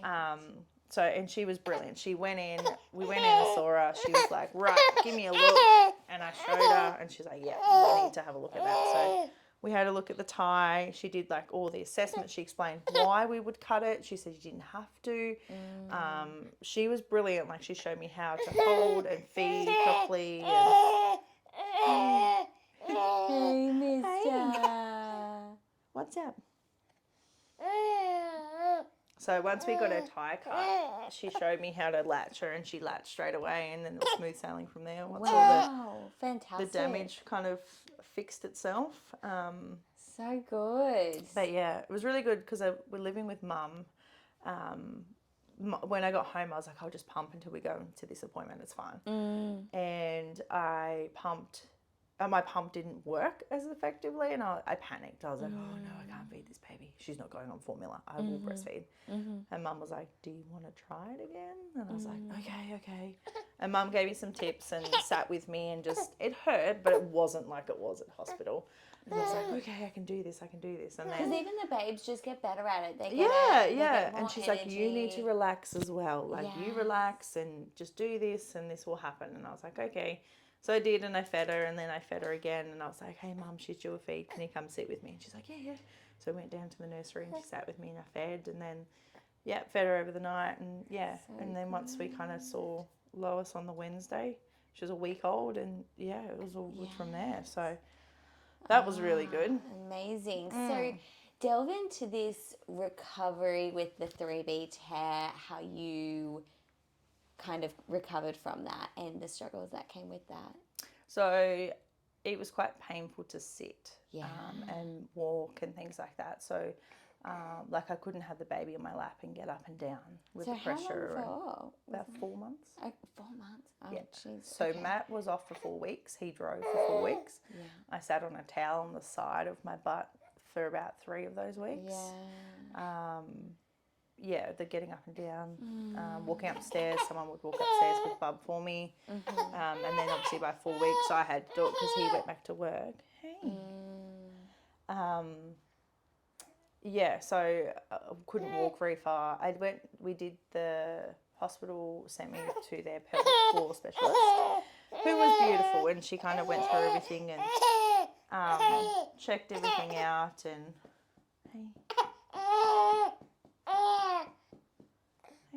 Are you hungry, mister? What's wrong? Are you tired? That's what's so I went and saw them, and they kind of just said pelvic floor exercises was all I could do for the first few weeks. The midwives came to the house a couple of times a week for 3 weeks, I think it was.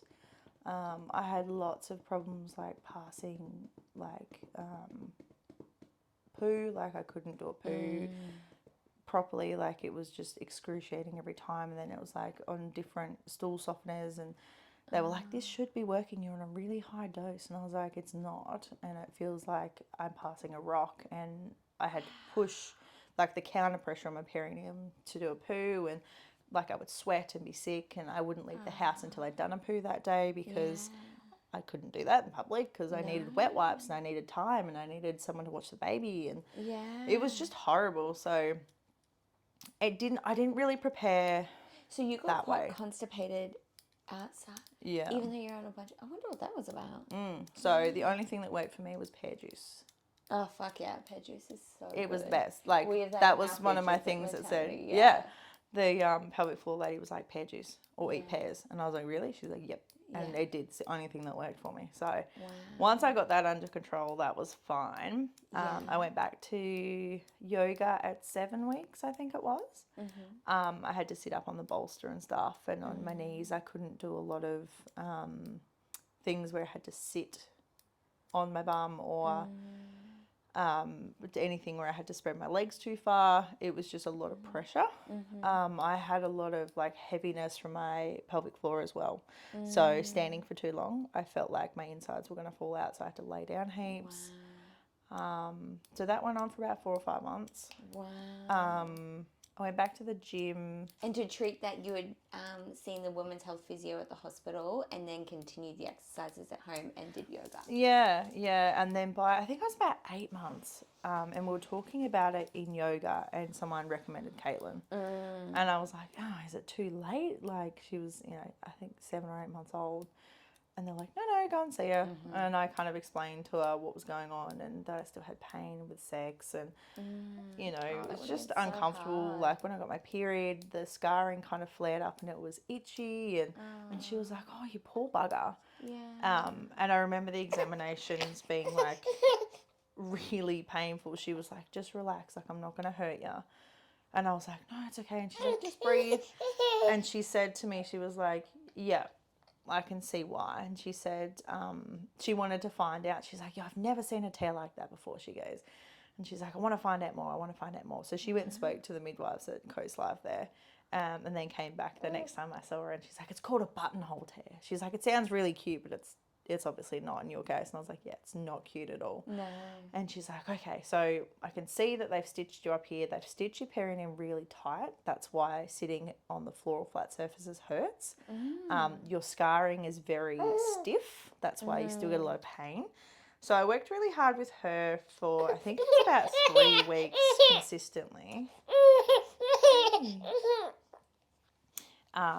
To do like desensitization on the scars and like massaging the scars so they had movement,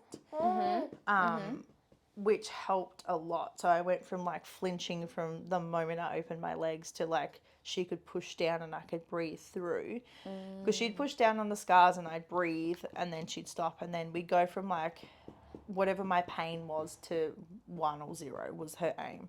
So all it was breathing and telling myself that it was pressure and I was safe. Wow. So it's mental stuff. So she said it was pretty much rewiring my brain. So the biggest driving force of going to see her was that at my 12-week appointment at the hospital, the male OB told me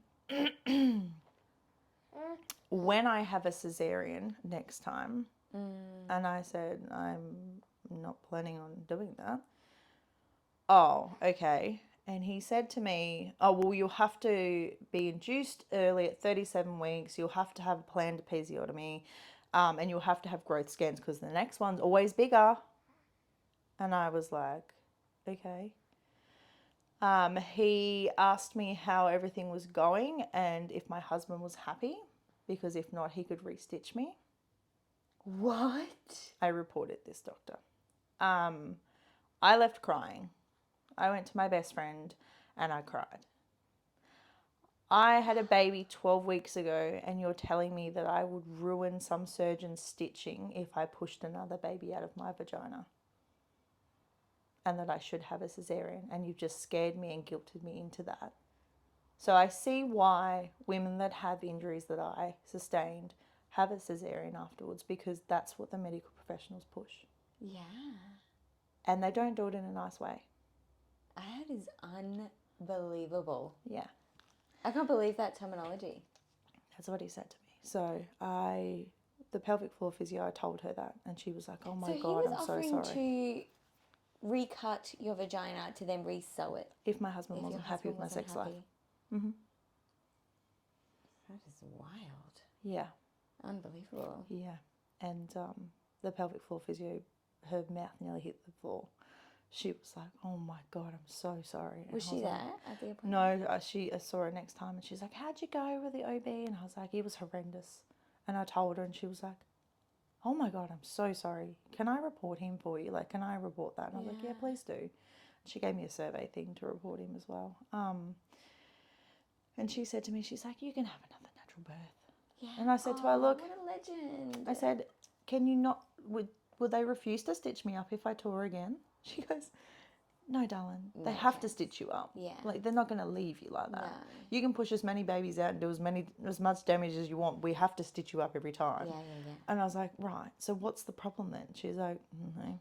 She said, you can have another natural birth. She said, I've had so many mums come back through with subsequent babies that don't tear. Yeah. And she said, and I've got a few that do. And that's just what happens. And she said, it's just all in how long you wait, how big bub is, how you birth, you know. And at the end of the day, it's your choice. Mm-hmm. Like, you're accepting that risk. Yeah, exactly. Or you're not. Exactly. So that was really hard. And so that's why I went to Caitlin and was like, I just needed someone to tell me I could have another vaginal birth. Caitlin would have had a thing or two to say about what you said the obstetrician said. She didn't know what to say. When I told her that, she was like, I don't even know what to say to that. And I was like, yeah, I've had a few people react like that when I tell them that. And she was like, that's wild. Yeah. And I was like, yeah. So that's why I'm here. Yeah. She's like, yep, no, fair enough. She's like, nah, we got this. If you want to have a natural birth, we're going to do that. Fuck yeah. So I worked with her for a few months before I fell pregnant with this little fella. So good. And yeah, she was all like, yes, we're going to do this. Amazing. Got it to the point where she showed me how to do all the desensitization myself, and got to a point where the scarring, she's like, it's moved heaps. Like, you can see you've put in the work and you've done the right things. And she's like, you'll be fine. Yes. You'll be fine. She goes, well, you can do this. And did sex get better after that? Yeah. Yeah, not painful. No, it went away. Amazing. So I was like, brilliant. And did you ever have any trouble, with like holding in your wee and poo? No. No, fantastic. No, so I never had that, which was really good. So she said the main reason that happened was I would have had a really good pelvic floor before. Love that for you. So she was like, you've obviously put in the work. That's why we do our pelvic floor. Pregnancy. Get that away. Yeah. Yeah, so that was definitely something that I was like, oh, I did something right. You did so many things right, my love. You did everything right. It's just part of the gig sometimes with birth, and there's the things that are uncontrollable. Yeah, so I think that I learnt a lot from my first birth and was like, right, I know my body. I know what it's doing. Do you feel like you could have done anything to prevent that? Like, because you burst in water, which is already really amazing for reducing severe tears in the category 3 and 4. Well, a lot of the stuff we looked at was, they reckon if I wasn't upright at the time of descent, that's what they think made her flex her head. On the toilet. Yeah. Right. That big ass roar. Yeah, the big roar and the shift that I felt, they believe that's what's happened, and she's, whichever way is the wrong way is it down? Deflexed her head, and then the wrong presentation, and then I bared down again, and she's missed the little J bend or something in there. And then burrowed her own head in. Yeah, made her own hole. So by the time I got into the water, she was already through that area and pushing in the right spot anyway. So had I been in the bath earlier, I went and did the birth debrief at the hospital, and they were like, okay, cool, why are you here? And I was like, I want to know what happened. Mm-hmm. And they were like, oh, okay. And they went through a few things, and they said to me, well, why weren't you in the bath earlier? And I said, they refused to put me in the bath. Mm-hmm. And they were like, that's very unethical. Like, that's an analgesic that they're refusing to give you. And I was like, And they were like, okay, yep, I can see the few things here that have happened that have definitely contributed to your injury.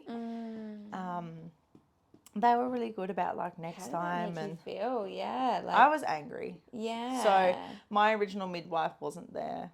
She wasn't there at the birth. It was on her days off. I was wondering. So I got the other two who weren't big fans of hypnobirthing. Weren't? There's all those women that think they're going to have pain-free births. Oh. I knew it was going to be painful. That's why I did hypnobirthing. Yeah. That is not for them to project onto you. And, like, your birth. I was also warned about, I read a few stories with hypnobirthing that they'd been so calm that they had missed the opportunity to either get to hospital because their midwives had been like, nah, you're not in labour, you're fine. And they've had the babies at home. So that was one of my big things with other people, I'm like, you know your body.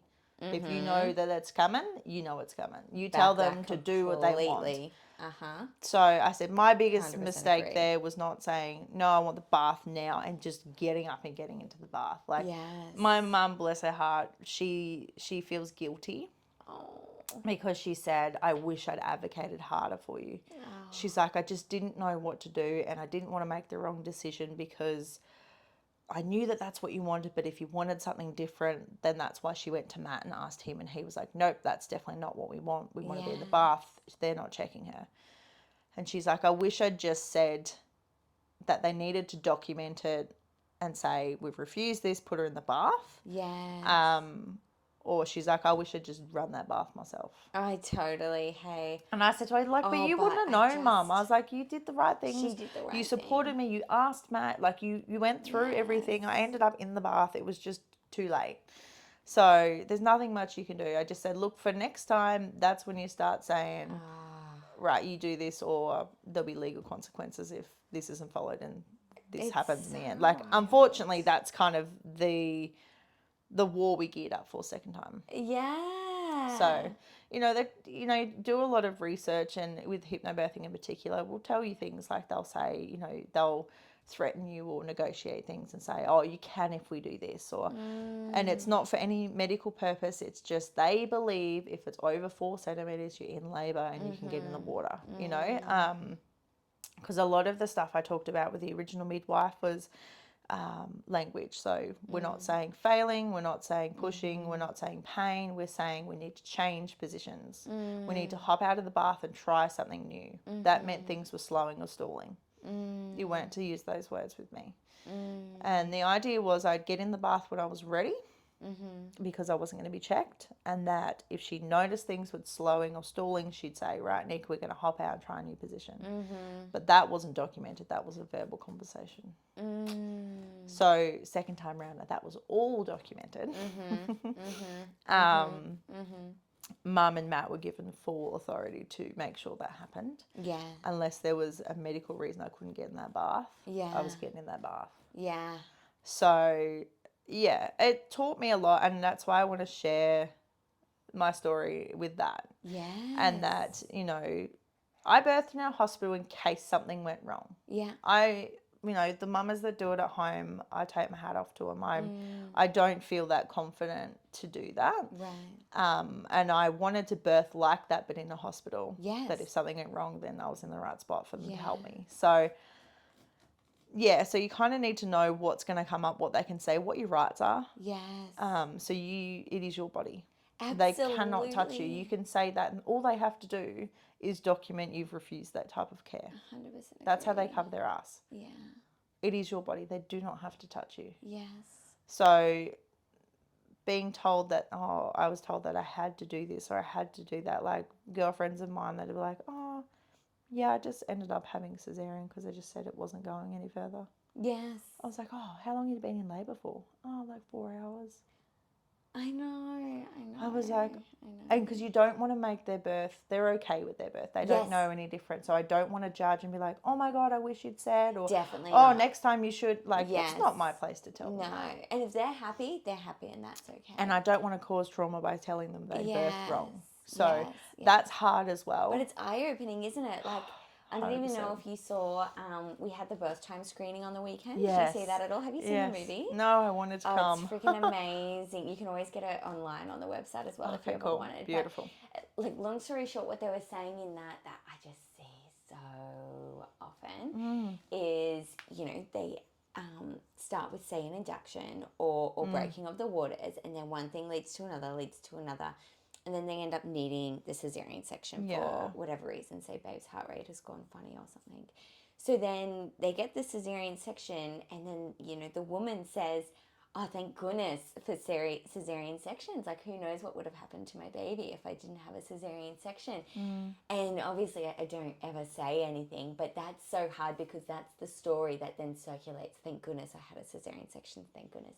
That's what she tells all her friends, creating this fear of safety of your baby without a cesarean section, and this fear of not having the safety of the hospital if you need that cesarean section. But really what created the need for that cesarean section is that initial popping up the waters to help speed labor up. And it doesn't mean that equals that. There's so much more to the story. And that's why I'm just such a big believer of when you fall pregnant, I think it is so important to listen to your thoughts, have awareness of what you believe, and really question that if you want to, if you feel called to, question what you believe and if you want it to be true. Because if you don't want it to be true, it could be a whole bunch of other people's perspectives on their own stories that you've heard over the years that have just created these preconceived ideas within you. And if you want to change that, you can absolutely rewrite that. Yeah, definitely. Yeah. Sorry, that was a fucking tangent. No, you're right.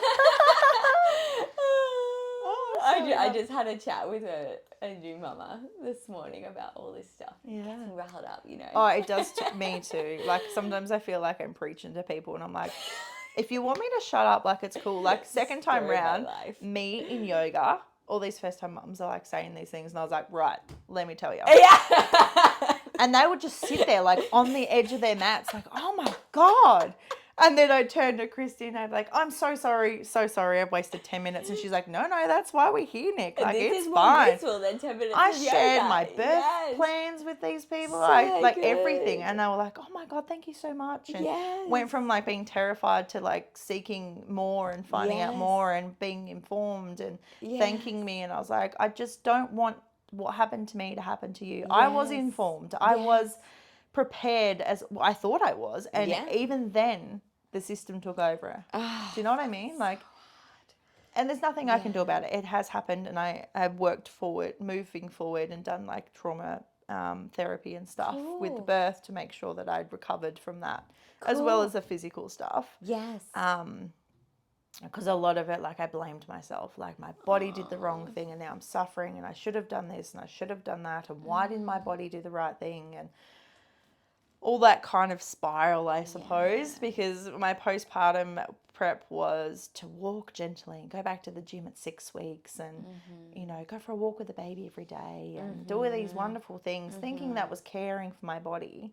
So when I couldn't do those things, that was a real mindfuck. Like, I was just waiting around to poo all day. Pretty much. Like, I couldn't go to the shops because I couldn't walk for longer than 20 minutes without feeling like my insides were going to fall out. Like, just shit things that I was like, all these things I was going to do on maternity leave. Like, I had 4 whole weeks with my husband. We were going to do all these things and then I couldn't really do much. And I kind of felt ripped off. Especially when I did the birth debrief and spoke to Mum and Matt and found out more about what had happened. Like I say, I'm thankful I didn't know at the time. Because it made the experience beautiful and magical like I thought it would be. Yes, there was a twist at the end, but it wasn't anything major. It wasn't traumatic. It wasn't rushed. It was done quietly. The lights stayed off. They were very gentle about it. And they just did what needed to happen. But the cascade of how it ended up happening was because they wanted to do what they wanted to do to see where I was, to tick a box, which is all it is. So they can write at X amount of time, she was X amount of centimetres dilated, so we let her in the bath. But in then saying that, I worry that if I had have been checked and was 10 centimetres, they would have put me on the bed and said, let's push. Do you know what I mean? Like, oh, you're 10 centimetres, it's time to push. She might not have been there in the right spot yet. No, she might not have been low enough yet. So that's my biggest gripe, I think, with the medical system. Is that, even if you are prepared, I just think your birth partners need to be more cutthroat. And like your birth partners were fucking awesome, to be honest. Oh, they were brilliant. And like the midwife said that, they were like, you have a wicked birth team. And I was like, yeah, I do. So good. So talk about little Robbie being born. How did that go down? Similar kind of labour to Bon, which was really good. Interesting. A similar time, like 40 weeks? 40 weeks and 1 day. So she was 40 and 3. And he was 40 and 1. So it was much easier. Wonderful. Yeah. Can we pause? Yes. Absolutely. I need to pee. Oh, that's so I need fine. to move him because it's That's quite so comfortable. fine. Let me Thank you. you. So, just around here is the bathroom. Do you want me to hold him? Or would you like to put him down, whichever you prefer? He might stay asleep with a cuddle.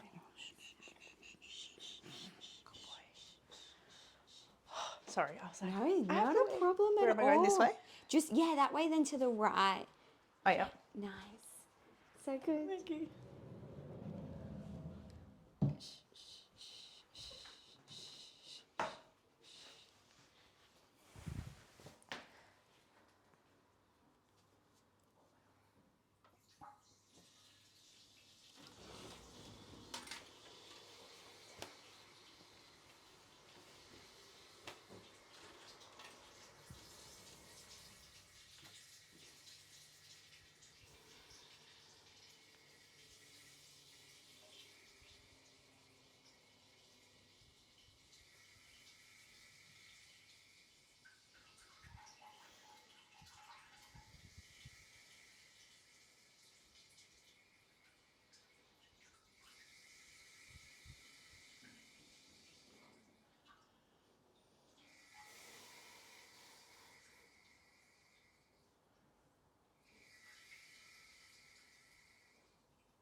All right. Perfecto. He's still asleep. My pleasure. My pleasure, hey? Any excuse to have a snug. Do you want a break? Are you hot? Do you want me to I keep am holding hot. him? Totally up to you. Yeah, if you want to hold him, Yeah, that's fine. absolutely. Feel free to turn that fan up if you want, and I'll just get you to close that door. That'd be awesome. Oh, that's just the wrong way. Oh, wrong way. There we go. There we go. Perfect. All right. I feel like fans are always one of those things that you never know what way Yeah. you're going to go. You just got to Yeah. give it a go, hey? Yep, definitely. Okay, mister. All right.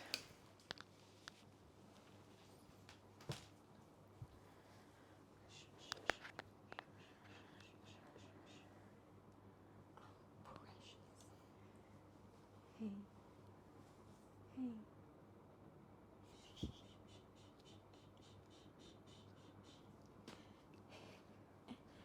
Okay, let's continue.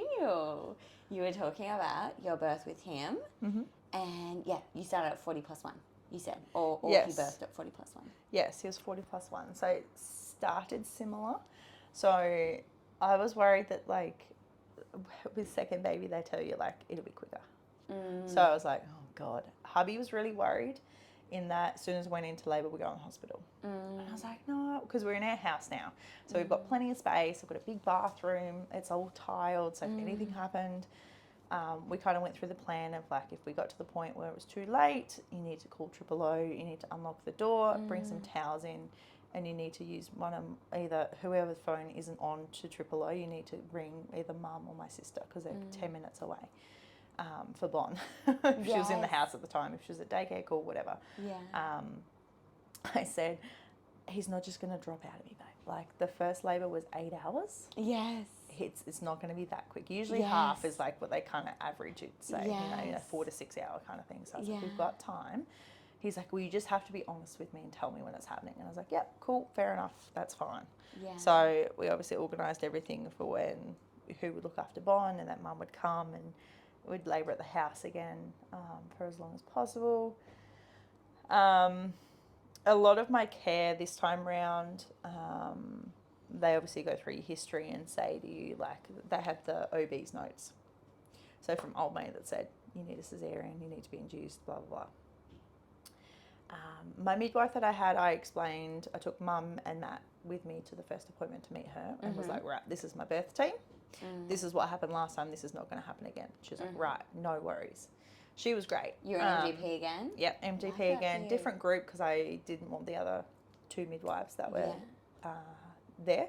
Yeah. I would have been put back in that group because the original midwife that I had left anyway. So otherwise I would have gone back to her. And I didn't want to be in that group again because I thought I didn't completely trust them. After finding out what had happened and the decisions that they'd made had contributed to my tear, I didn't think that they were the best people to be caring for me. So I was like, look, no, this is what happened. And I was really honest with the lady who originally called me, and she's like, I'm going to say we're probably best to put you in another team then. She's like, if that's what you want, otherwise I'm happy to care for you, but yes, one of those midwives will be in our team. I said, okay, I would prefer a new team then. And she's like, cool, no worries. I said, because that would just cause me anxiety. That would if I get hurt. Yeah, you need to have trust. Yeah. And I was like, I couldn't fault her during the birth or like even my aftercare. She was great. But when I found out that it was because they didn't believe in the whole hypnobirthing thing and that was their problem, that just shot the trust for me. So I was like, nah.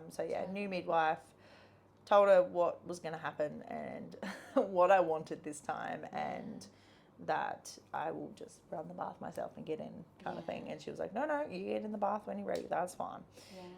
She then obviously referred me to the OB that I needed to see at like 20-something weeks. And she said to me, have you seen an OB yet? And I was like, no. And she said, okay, we'll book you in with one. And I said, I have a really bad experience with OBs. And she was like, what do you mean? And I told the story about old mate telling me that my husband needed to be happy and I needed a cesarean. And she was like, can I look up who that doctor was? And I was like, go for your life. And she said, he doesn't work here anymore, you're fine. I said, okay, cool. She said, you're not the first one I've heard similar things to about that. And I was like, oh. And she said, the worst thing is that man used to be a midwife before he was an OB. What? I was like, holy hell, okay. So sent me to a lady who, I don't know if she was like just a very nervous kind of person or if she kind of had read my notes and was like, this lady's scary. She was really timid. And I was like, she was like, okay, so I read through your notes from last time. And I went, And I was not, it was like resting bitch face. It was like, yep, I'm here because I have to be to tick a box. I don't care what you have to say, really. Defense is up. Yeah, I was like, nah, not having a bar of this. I don't like doctors. I birth my baby by myself if I have to. Yeah. She went through and she was like, so we've got this here and we're recommending an early induction of between 37 and 38 weeks, growth scans. Is that part just so that baby's not too big in their perspective? Yeah. Okay. Yep, growth scans and a planned episiotomy. And she turned to me and goes, how does that all sound? And I said, no thanks to all of the above. Oh, okay, no worries. Tick, tick, tick, tick, tick. And I was like, And then she goes, okay, well, I might just go talk to my supervisor and I'll just be back. And I was like, righto, go do what you need to do. I was not in a good mood that day either. So off she went. She came back and she goes, okay, well, that's all good with my supervisor. And I was like, well, that's good. Like if it wasn't, I was going to change. What? Righto, lady. She goes, okay, so we've just recommend some, growth scans and like a warm compress or something on your perineum when you birth and like birthing the head slowly. I was like, yeah, cool, no worries. Went to my next midwife appointment. She's like gone through my file and she's like, how big was Bonnie? And I was like, 8'3". She's like, right. She full term? I was like, yep. She's like, did you have growth scans with her? I said, no. Her size wasn't the issue with my tear, it was positioning. And she said, oh, they've got on here growth scans. Do you want to do that? And I said, no, thank you. And she's like, okay, good. I don't need to do that. And she just like overrode it and was like, don't worry about that. So good. Which was really good. Queen, love that. Because I did all the research about, so I did all the stuff with Caitlin. I did research about planned episiotomies and read so much stuff. There was one from the Queensland government that said, the health department part, that said planned episiotomies do not reduce further tearing. and that was their own document. I printed this stuff and took it with me to my midwife appointment so that I had evidence behind me to say, I'm refusing that type of care, and here is why. You need to read this too. The growth scan stuff, I read loads on that, and because it's a 50-50, they can't actually tell how big your baby is. It's a guesstimate, right? So I read a lot of it. Decisions based on it like it's gospel. Yes, and a lot of it said because you're having growth scans, they are already putting in place the interventions. So even if it's like baby's tracking normally, they're thinking, okay, cool, we could probably go to about 39 weeks and we'll do this and this and this, and we want this to happen and we want it to happen in this amount of time, and they are already putting that in their head. So if you don't give them that information, that takes that part off the table. So I spoke to my hypnobirthing coach about that too, and we did the refresher with her, and I said what had happened last time. I did a birth debrief with her, and she met Bon 3-4 months after I had her. So that was really cool. And then, we went back to her for him. And she was really good with that in like getting rid of a bit of like the anxieties I had about having another baby. And it wasn't birth itself, it was the aftermath. That was what I really feared. And I said to her, look, I'm going to prepare for the worst this time so that I'm not surprised and blah, blah, blah. And she goes, no, prepare for the best. Think about it. It's going to be the best. You're not going to tear again. You're going to have the birth you want. Put that out to the universe. Positive omens. Put that out. That's what you're going to have. Baby's going to come when he's ready. He's going to be in the right position. You're going to work with him to birth him. Yes, birth he's had slower. Yes, getting water earlier. She talked to like Mum and Matt about like being more cutthroat and like, yes, you need to say this, and if they say that, then you say, right, look at her notes. The last time this happened, that's not going to happen again. You need to listen to us. So that was all really good. Like a lot of, the preparation with the mind more so than the body. Obviously, I got myself back in shape and stuff after I had Bon, did all the stretches and all the homework that Caitlin gave me. Kept going with yoga and Pilates and things like that. And you're pretty much massaging and desensitizing your perineum up until birth, hey? Yep. And like essentially perineal massage. Yep. Yeah. Yeah. Cool. Yeah. So I did all that. And just made sure that I had the right people when I did fall pregnant around me. So I had a lot of discussion after, once I got over the fact that I'd had a baby and I wanted to have another one. So about 9 months, I kind of decided I wanted to have another one. Kind of 6 months prior, from birth to 6 months, I was like, nah, 3 years. Let's wait until she's 2 and we'll go again. Like the recovery was kind of the most part that kind of pushed that was like, nah, I need to wait. And then which I think is a fair call because statistically it's going to give you a better chance as well. well. Definitely. And they said that too, like the longer you leave it, the better. But I was like, around 9 months I kind of got clucky again because she was kind of cute. Yes. She fooled me. She did. And so we kind of like planned out